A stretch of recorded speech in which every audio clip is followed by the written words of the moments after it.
The head of the United Nations set to attend a controversial summit next week in Iran, despite the fact that the United States and Israel are saying, please don't do it.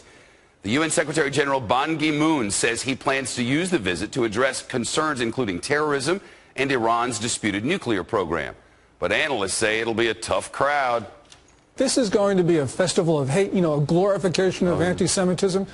By its very nature, the UN is inclusive, so it means it legitimizes the worst elements in the international system. And Ban Ki-moon will go to Tehran and he'll say these mealy-mouthed statements, but he's going to be drowned out by the mullahs, who are much better at getting attention. A spokesman says the United Nations chief is fully aware of the sensitivities of this visit, but maintains that not going would be a missed opportunity.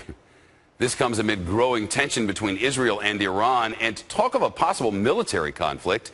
And now there's a new report that claims Israel is, quote, determined to attack Iran before the United States elections. Now, we can't independently confirm that report, but it's coming out of Israel, and the Fox Sports chief correspondent Jonathan Hunt is with us now.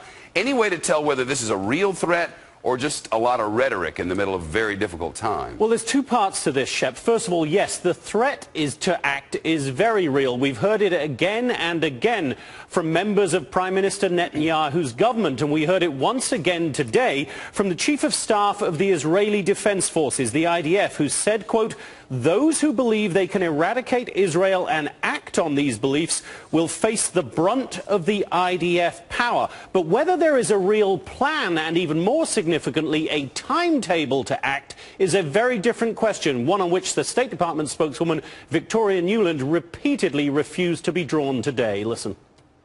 Again, the security of our Israeli ally is of paramount concern to us. We continue to have intensive consultations about all aspects of that and to support their requirements, but we have made absolutely clear to them that our view is that there's still time for diplomacy to work. Time for it to work. Everybody talks about time and clocks. It's probably safe to say that the clock that the Israeli government is looking at is ticking a lot closer to midnight than the one the Obama administration is currently looking at. Interesting. What are the Iranians saying, Jonathan, in the wake of all of this? They're essentially dismissing the Israeli threat right now. The foreign minister, Ali Akbar Salehi, was quoted in an Iranian newspaper today saying this: it is our responsibility to take these threats seriously, but Israel is not in a position to do such a thing. If they really wanted to take such a step, they would not make so much noise about it. This is more a psychological and propagandistic move. Now, that may well be right, but there's also this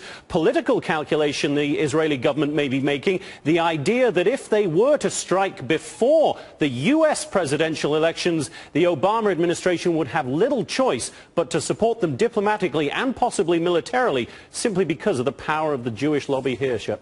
Interesting. Jonathan Hunt, thanks very much.